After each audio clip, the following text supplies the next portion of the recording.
بسم اللہ الرحمن الرحیم۔ السلام علیکم۔ نصیحت چینل کے معزز خواتین و حضرات، ویڈیو سٹارٹ کرنے سے پہلے آپ سے گزارش ہے کہ ایک مرتبہ درود پاک پڑھ لیں۔ جزاک اللہ۔ پنجاب کی شہر گجرانوالہ میں ایک حکیم صاحب ہوا کرتے تھے جن کا کلینک ایک پرانی سی عمارت میں ہوتا تھا۔ حکیم صاحب روزانہ صبح کلینک جانے سے قبل بیوی کو کہتے کہ جو کچھ آج کے دن کے لیے تم کو درکار ہے ایک چٹ پر لکھ کر دے دو۔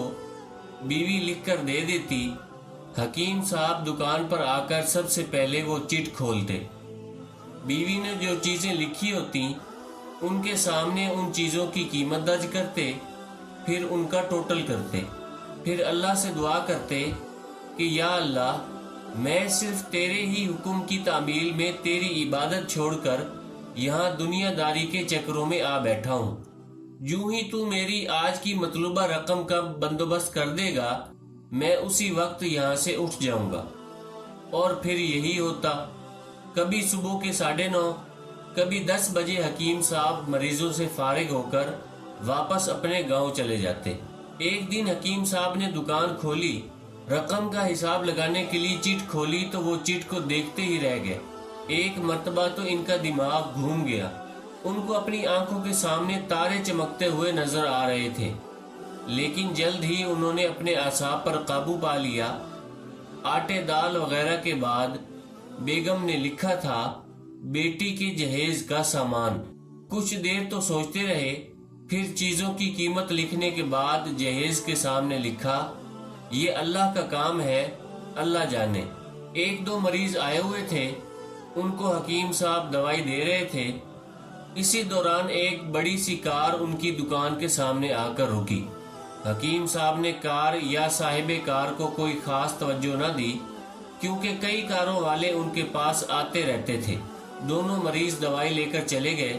وہ سوٹڈ بوٹڈ صاحب کار سے باہر نکلے اور سلام کر کے بینچ پر بیٹھ گئے۔ حکیم صاحب نے کہا کہ اگر آپ نے اپنے لیے دوائی لینی ہے تو ادھر سٹول پر آ جائیں تاکہ میں آپ کی نبض دیکھ لوں، اور اگر کسی اور مریض کی دوائی لے کر جانی ہے تو بیماری کی کیفیت بیان کریں۔ وہ صاحب کہنے لگے حکیم صاحب، میرا خیال ہے آپ نے مجھے پہچانا نہیں، لیکن آپ مجھے پہچان بھی کیسے سکتے ہیں کیونکہ میں 15-16 سال بعد آپ کے کلینک میں داخل ہوا ہوں۔ آپ کو گزشتہ ملاقات کا احوال سناتا ہوں، پھر آپ کو ساری بات یاد آ جائے گی۔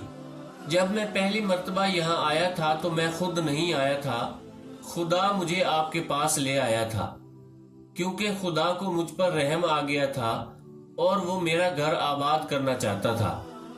ہوا اس طرح تھا کہ میں لاہور سے میر پور اپنی کار میں اپنے آبائی گھر جا رہا تھا۔ عین آپ کی دکان کے سامنے ہماری کار پنکچر ہو گئی۔ ڈرائیور کار کا پہیہ اتار کر پنکچر لگوانے چلا گیا۔ آپ نے دیکھا کہ میں گرمی میں کار کے پاس کھڑا ہوں۔ آپ میرے پاس آئے اور آپ نے اپنی دکان کی طرف اشارہ کیا اور کہا کہ ادھر آ کر کرسی پر بیٹھ جائے۔ اندھا کیا چاہے 2 آنکھیں۔ میں نے آپ کا شکریہ ادا کیا اور کرسی پر بیٹھ گیا۔ ڈرائیور نے کچھ زیادہ ہی دیر لگا دی تھی۔ ایک چھوٹی سی بچی بھی یہاں آپ کی میز کے پاس کھڑی تھی اور بار بار کہہ رہی تھی چلے نا، مجھے بھوک لگی ہے۔ آپ اسے کہہ رہے تھے بیٹی تھوڑا صبر کرو، ابھی چلتے ہیں۔ میں نے یہ سوچ کر کہ اتنی دیر سے آپ کے پاس بیٹھا ہوں، مجھے کوئی دوائی آپ سے خریدنی چاہیے تاکہ آپ میرے بیٹھنے کو زیادہ محسوس نہ کریں۔ میں نے کہا حکیم صاحب، میں 5-6 سال سے انگلینڈ میں ہوتا ہوں۔ انگلینڈ جانے سے قبل میری شادی ہو گئی تھی، لیکن ابھی تک اولاد کی نعمت سے محروم ہوں۔ یہاں بھی بہت علاج کیا اور وہاں انگلینڈ میں بھی، لیکن ابھی قسمت میں مایوسی کے سوا اور کچھ نہیں دیکھا۔ آپ نے کہا میرے بھائی، توبہ استغفار پڑھو، خدارا اپنے خدا سے مایوس نہ ہو، یاد رکھو اس کے خزانے میں کسی شے کی کمی نہیں۔ اولاد، مال و اسباب اور غمی خوشی، زندگی، موت، ہر چیز اسی کے ہاتھ میں ہے۔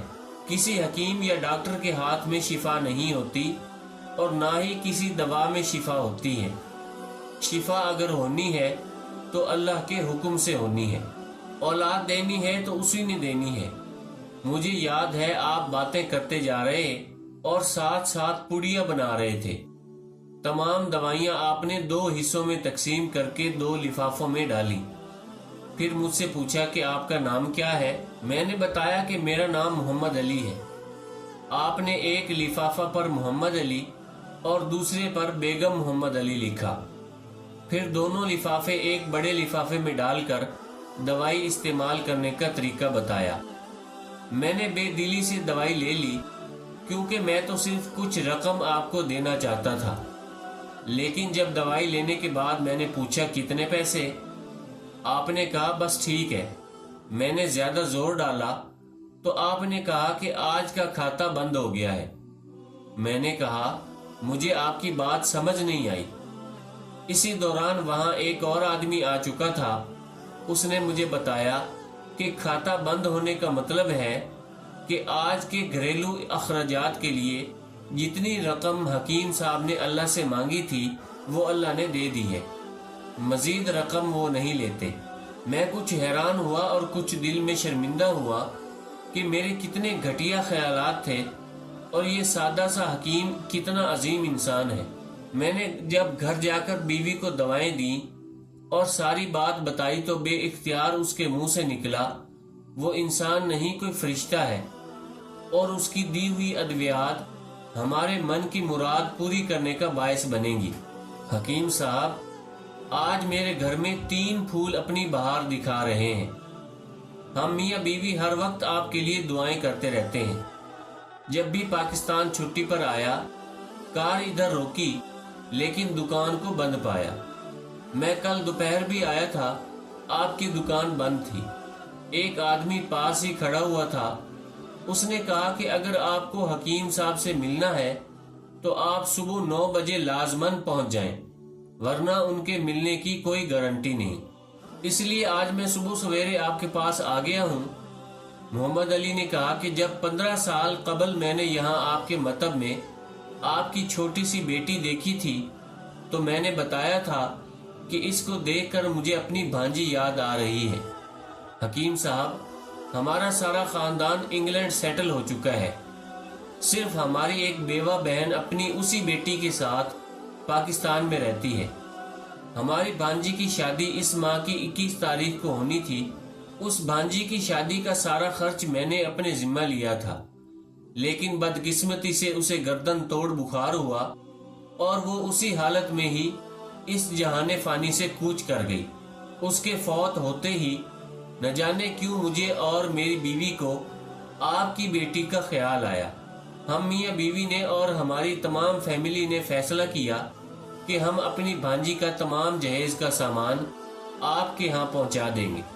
شادی جلد ہو تو اس کا بندوبست خود کریں گے، اور اگر ابھی کچھ دیر ہے تو تمام اخراجات کے لیے رقم آپ کو نقد پہنچا دیں گے۔ آپ نے نہ نہیں کرنی۔ آپ اپنا گھر دکھا دیں تاکہ سامان کا ٹرک وہاں پہنچایا جا سکے۔ حکیم صاحب حیران و پریشان بولے، محمد علی صاحب، آپ جو کچھ کہہ رہے ہیں مجھے سمجھ نہیں آ رہا، میرا اتنا دماغ نہیں ہے۔ میں نے تو آج صبح جب بیوی کے ہاتھ کی لکھی ہوئی چٹ یہاں آ کر کھول کر دیکھی تو مرچ مسالہ کے بعد جب میں نے یہ الفاظ پڑھے، بیٹی کے جہیز کا سامان، تو آپ کو معلوم ہے میں نے کیا لکھا؟ آپ خود یہ چٹ ذرا دیکھیں۔ محمد علی صاحب یہ دیکھ کر حیران رہ گئے کہ بیٹی کے جہیز کے سامنے لکھا ہوا تھا، یہ کام اللہ کا ہے، اللہ جانے۔ محمد علی صاحب، یقین کریں آج تک کبھی ایسا نہیں ہوا تھا کہ بیوی نے چٹ پر چیز لکھی ہو اور مولا نے اس کا اسی دن بندوبست نہ کر دیا ہو۔ واہ مولا واہ، تو عظیم ہے، تو کریم ہے۔ آپ کی بھانجی کی وفات کا صدمہ ہے، لیکن اس کی قدرت پر حیران ہوں کہ وہ کس طرح اپنے معجزے دکھاتا ہے۔ دوستو، اپنے رشتہ داروں کا اور گرد و نواح کے سب لوگوں کا خیال رکھیے۔ اگر ویڈیو پسند آئی ہے تو اسے لائک اور شیئر کر دیں۔ کمنٹس میں اپنی رائے کا اظہار ضرور کریں، اور اگر آپ نے ابھی تک ہمارے چینل نصیحت کو سبسکرائب نہیں کیا تو سبسکرائب کر لیں۔ جزاک اللہ۔